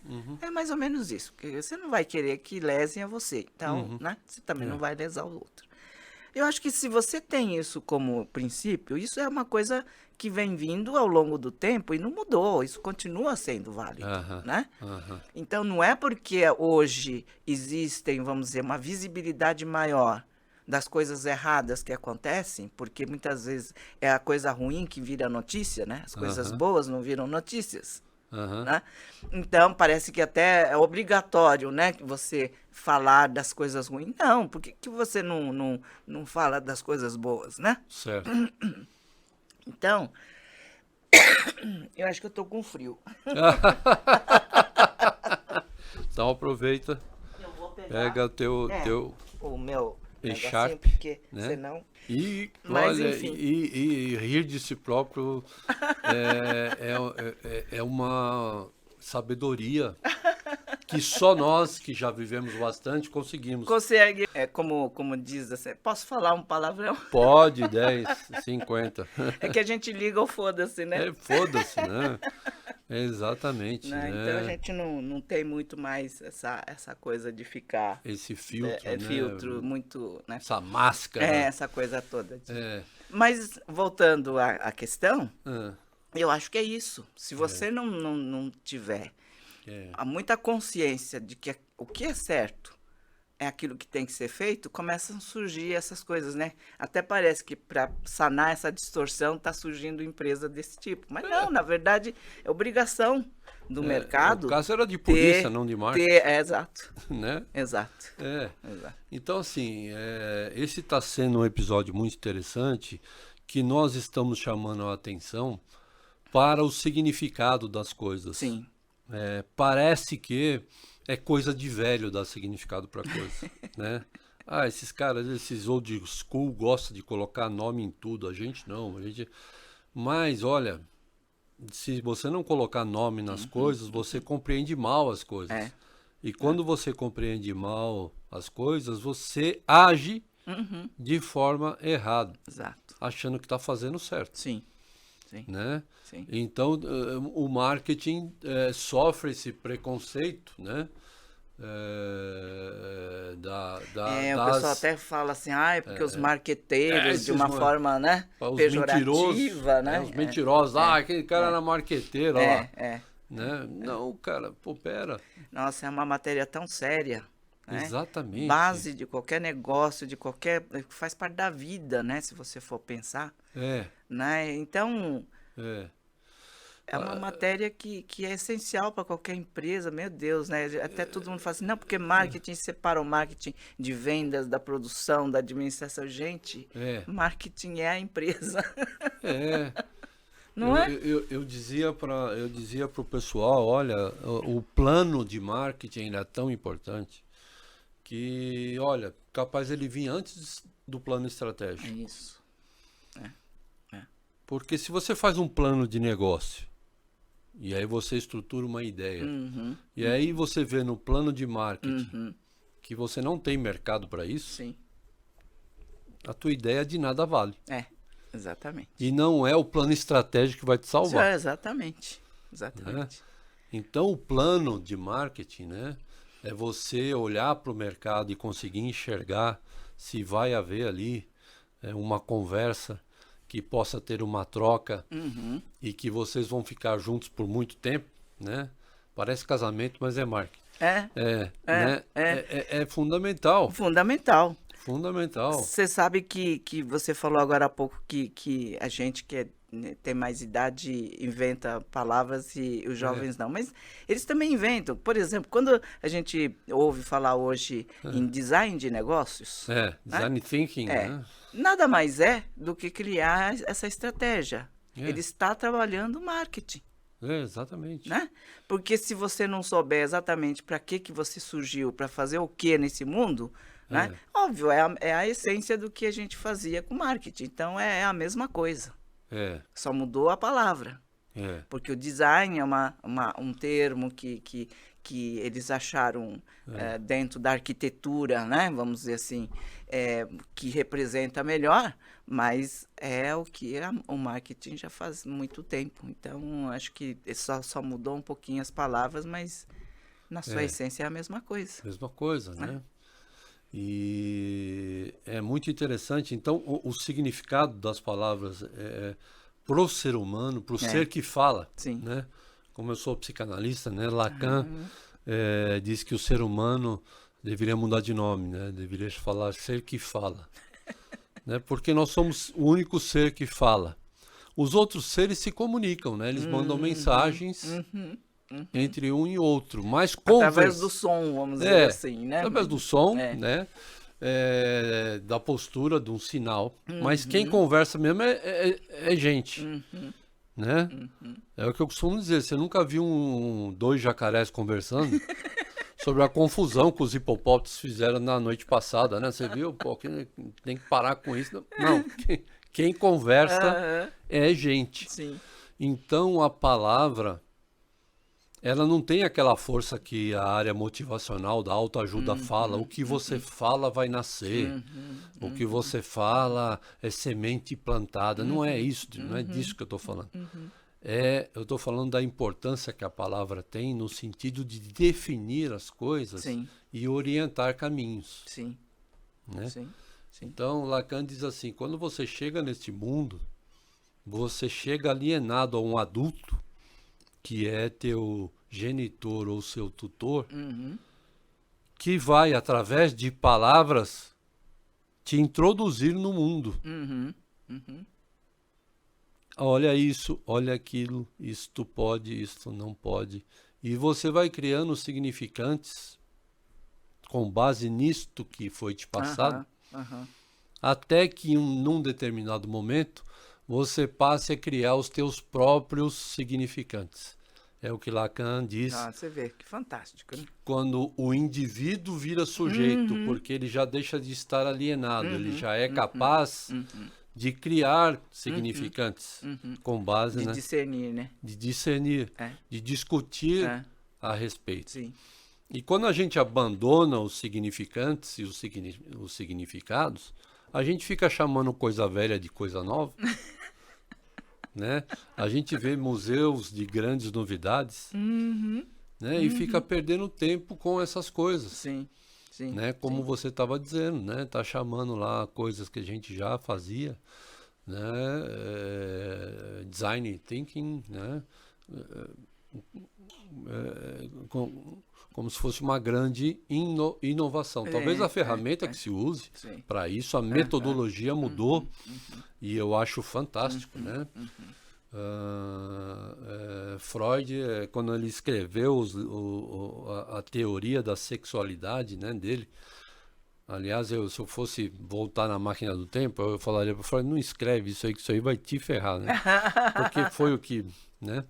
Ele falou, ele foi tão assim, justo naquilo que ele escreveu, que ele falou, eu espero que isto daqui que eu escrevi, que foi base de uma pesquisa muito forte, dure pouco, que as pessoas, com base nisso, encontrem outros significantes para essa questão.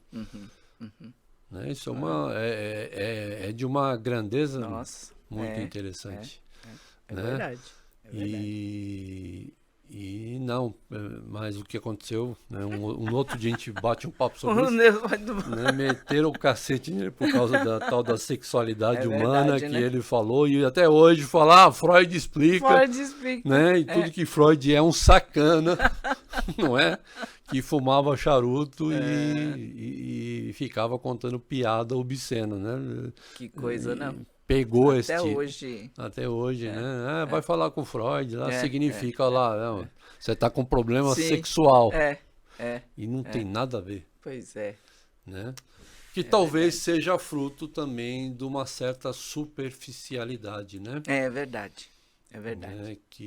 Você sabe que hoje em dia, né, a gente costuma dizer que cada vez mais o ser humano ela está ficando de uma forma tão pouco inteligente que você consegue entender apenas 200 toques. Que é o que aceita TikTok. Ou seja, a gente se resume a um TikTok, entendeu? De conhecimento, entendeu? Exato. Essa superficialidade. Você vai até a página 1, entendeu? Não passa.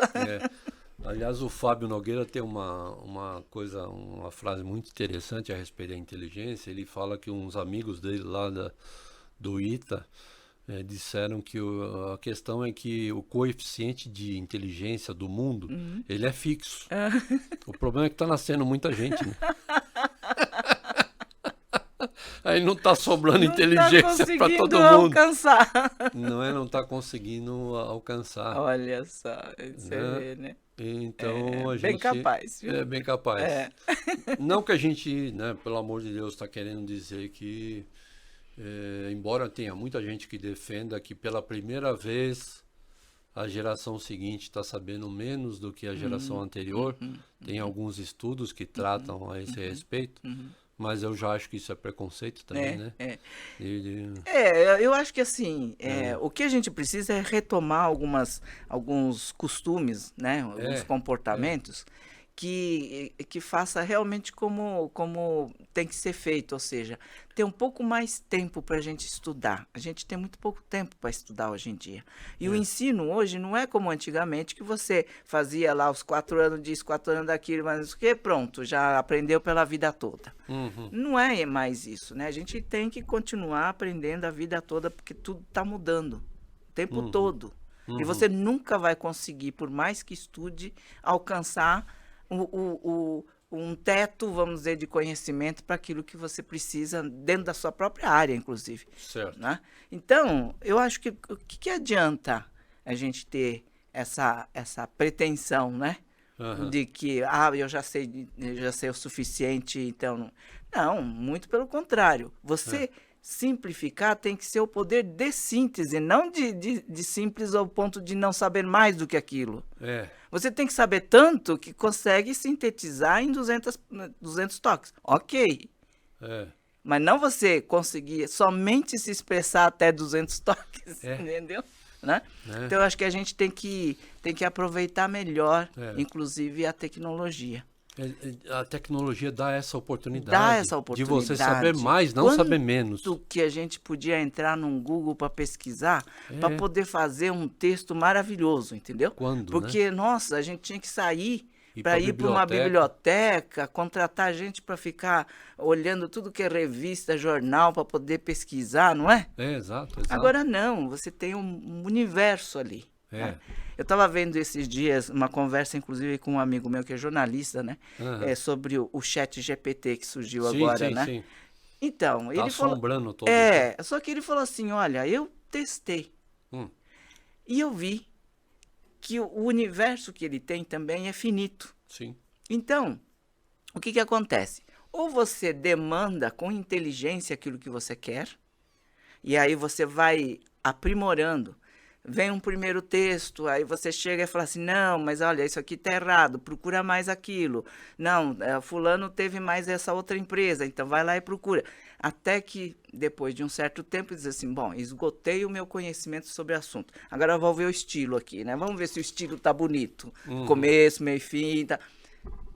Isso sim, porque é um mecanismo que você está usando para encurtar o seu tempo para conseguir ter um produto bom. Certo. Ou até melhor do que ele poderia produzir. Sim. Mas ele está interferindo, ele está interagindo com a máquina. Sim.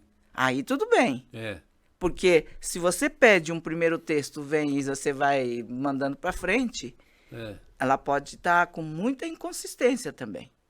Então não é todo esse universo maravilhoso que vai tirar todo o trabalho do ser humano, entendeu? Não é por aí. Porque a máquina é extremamente cruel. Se você, pro GPT, não dá as informações que ele precisa, ele fala, não tem informações suficientes para fazer o que você está me pedindo. Tome. É isso aí. Então, ele é muito sincero. É extremamente cruel. Né? Então, quer dizer, a gente precisa saber mais. Isso. Né? Quem pode fazer resumo é quem já leu o livro. Exato. Não, a pessoa quer ler o resumo e falar sobre o livro. Então, aí fica falando um monte de bobagem. É isso aí. Né? Porque o que Então nós precisamos também olhar para essa questão da tecnologia para que ela seja utilizada de uma maneira que aperfeiçoe as competências maravilhosas que o ser humano tem. Isso. É isso aí. Né? É isso aí. Porque se a gente não cuidar, a internet e a tecnologia vai se voltar contra nós no sentido de nos emburrecer, né? Sim, com certeza, absoluta. Não porque vai nascer o exterminador do futuro dali, não, mas porque ela vai levar a um empobrecimento da inteligência. E não é culpa da tecnologia, não é culpa de quem está usando a tecnologia. Né? Porque seria uma... Você quer ler Foucault hoje, você baixa o PDF. Pois é. Você compra Nossa. Né? Você tem várias versões, inclusive, se você quiser, né? Comentadas por fulano. Mais diversas. Exatamente. Então, é quase inadmissível, né? Existe uma prerrogativa do direito que é muito interessante, que diz o seguinte: ninguém poderá abster-se da lei alegando que não a conhece. Então, não adianta você chegar no tribunal e falar, não sabia. O problema é que ninguém poderá se abster da lei alegando que não a conhece. Né? Então, ninguém poderá se abster do conhecimento alegando que não o conhece, porque ele está disponível como lá. Nunca. Então, é verdade. Né? É verdade. Está disponível como nunca. Inclusive, está disponível na cabeça daqueles que têm mais experiência. Sim. Né? Que precisam ser vistos novamente como potencial, não só de consumo, mas um potencial para estar dentro da organização. Sem dúvida. Né? Sem dúvida. Agora, não como... assim, não é que nós vamos criar um grupo várias idades para chegar a um consenso sobre as coisas. Que o Washington Oliveto também disse numa HSM Management. Você lembra da HSM Management? Sim, claro. Não sei se tem ainda, né? Acho que não, né? É. Se tiver, talvez digital, né? Digital, Mas o Washington Oliveto disse o seguinte, que o camelo é um cavalo que foi criado em consenso. Por isso é aquela porcaria ali, né? É horrível, é feio de olhar, né? Ah, mas ele aguenta muito no deserto. Mas quem anda em cima dele não aguenta, então que adianta? Que adianta ele atravessar o deserto inteiro e o que está em cima dele morre. É um projeto mal feito, né? Mal feito porque foi tentado o consenso. Então não é o consenso que se espera, tendo uma diversidade dentro de uma organização. É cada um no seu lugar. Sim, sim. Né? Então, e contribuindo, né? E contribuindo. Aí acho que tem a riqueza das informações, né, daquilo que...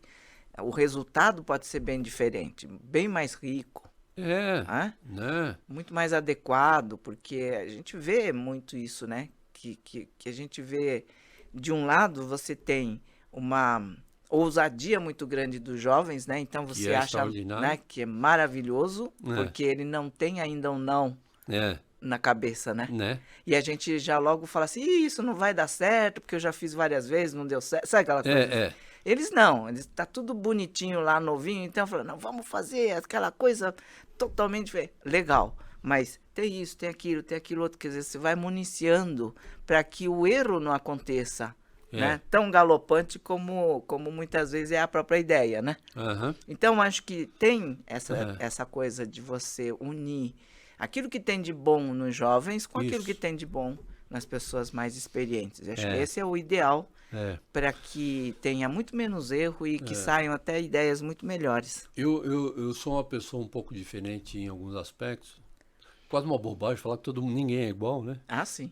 Mas graças a Deus também. Mas assim, na questão, por exemplo, de filhos, eu tenho um bocado de filho, né? Eu tenho 8 filhas e 2 filhos. Olha. E mais uma filha do coração, são 11, né? Olha. Fora os gatinhos, cachorros. Papagaio. Exato. E aí, para os meus filhos, eu sempre eduquei eles da seguinte forma. Pai, eu quero namorar. Quer namorar? Quantos anos você tem?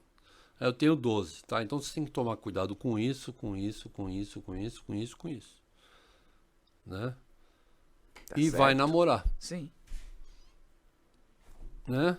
Porque, com 12 anos ela já tem coragem de namorar. Eu morri de medo, tava jogando bola, né? Então, ela já tem coragem de namorar, mas eu, como pai, tenho que dizer para ela os cuidados que ela tem que tomar para ir namorar na idade Porque ela dela. só tá olhando o lado mais lúdico da coisa, mas não sabe os perigos que pode estar, né?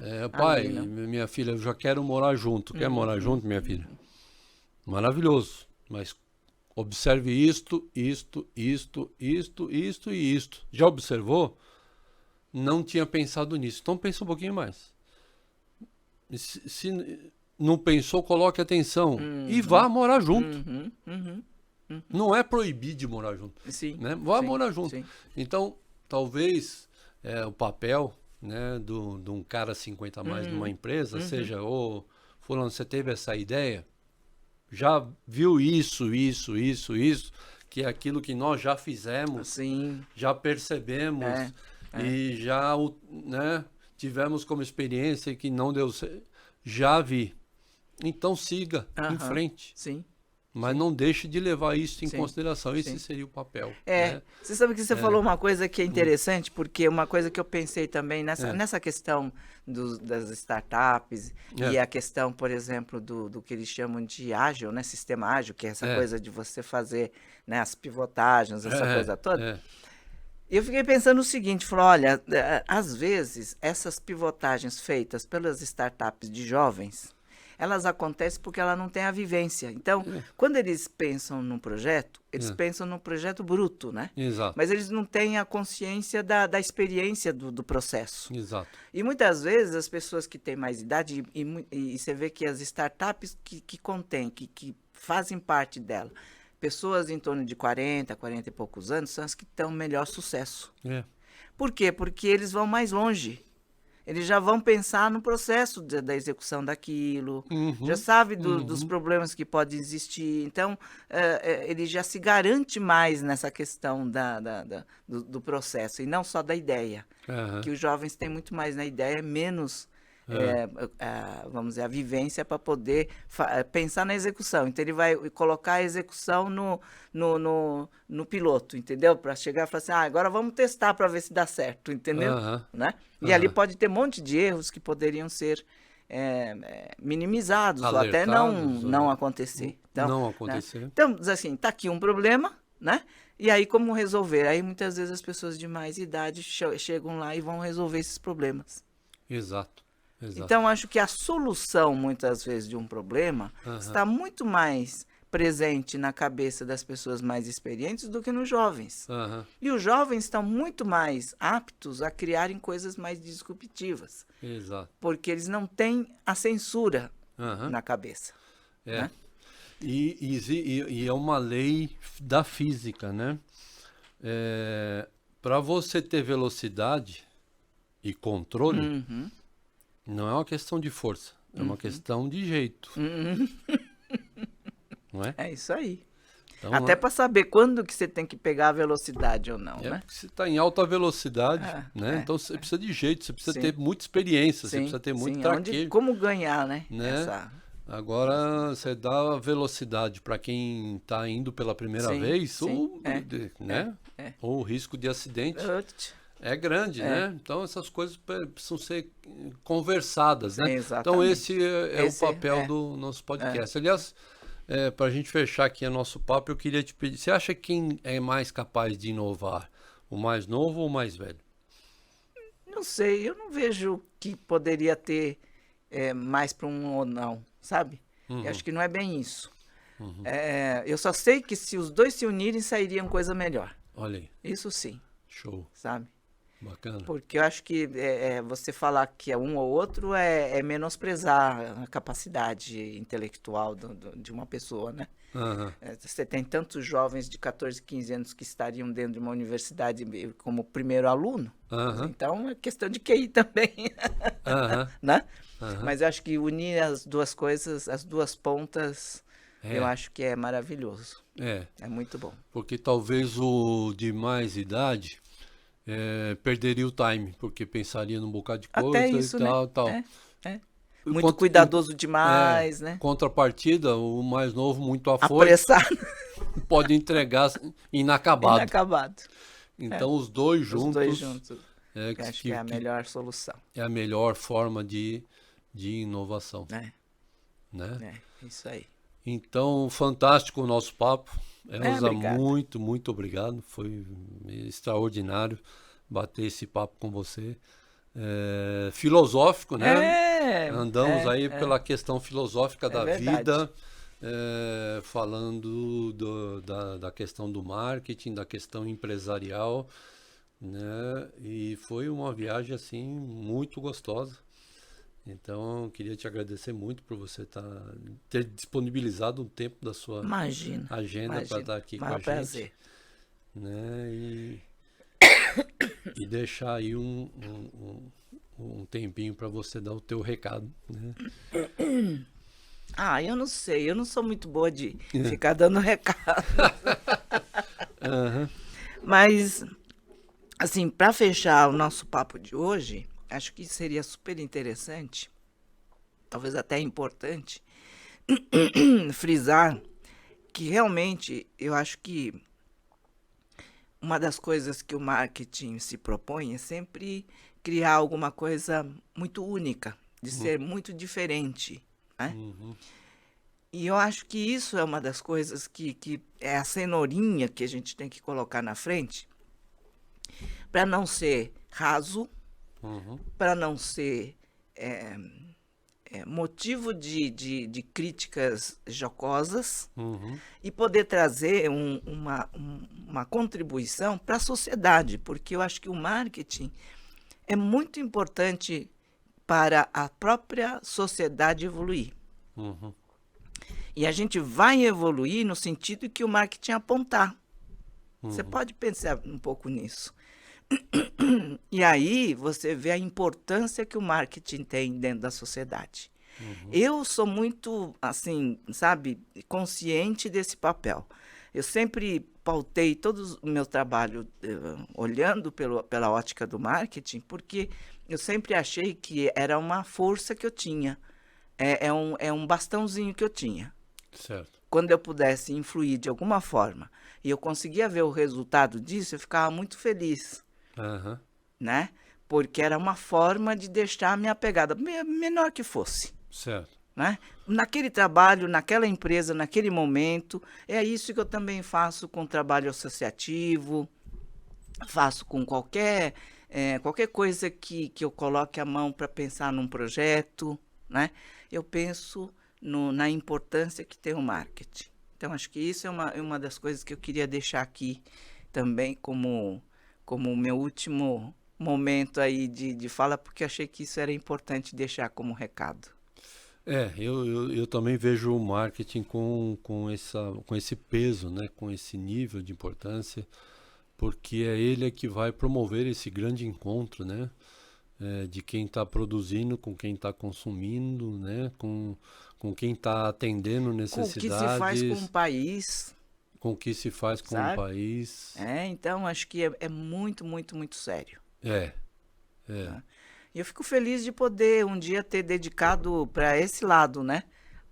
O meu ofício, a minha é, jornada de trabalho. bacana. É, Que fico show, feliz. que bacana. E é uma história super premiada, né? Super Eu fico feliz. validada. Também trabalho da equipe, né? É, legal. E isso é muito importante.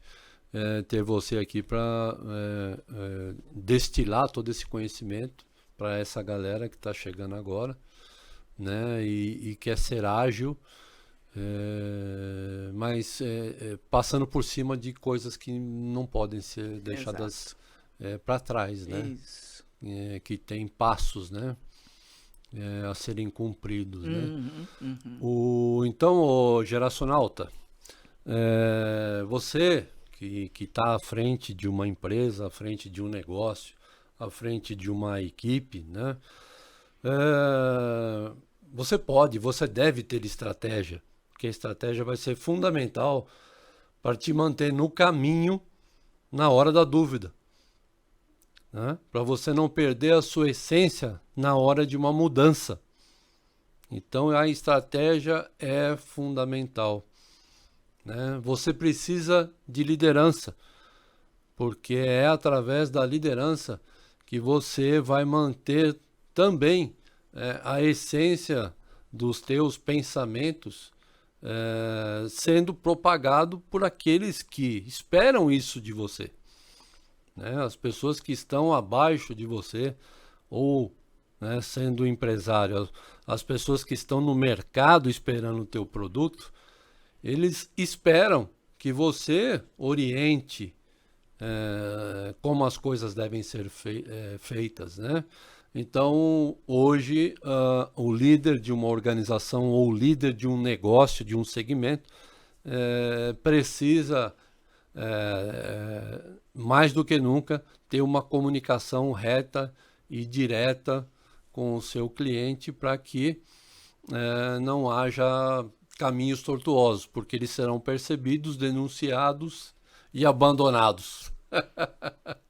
É dar tiro no próprio pé, né? Né? É. Então precisa sim de liderança.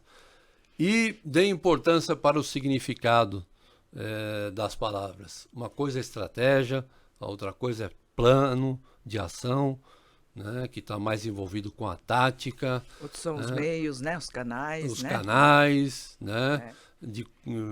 É. Que se você dá poder demais para a comunicação, chamando ela de estratégia, você vai se estrubincar, né? Porque na época lá do Chacrinha, ele falava quem não se comunica se estrumbica. Hoje quem se comunica pode se estrubicar também, né? Porque pode falar demais, É né? verdade. Então você não pode dar muito poder para a comunicação, né? E dar pouco poder para o marketing também não é bom, porque aí você não tem base suficiente para manter o teu negócio. Quando o teu cliente faz a primeira reclamação, você já fica em dúvida da sua proposta, e não é assim. Precisa ter significância a sua opinião. Então, não fica dando um 180 no teu negócio, não, né? Toda hora que o mercado acaba não te respeitando mais, né? Então, essa é a questão. Não leva a sério, né? Não vai mais te levar a sério. Então, se liga aí, Geracionalta. Grande abraço, até o próximo episódio.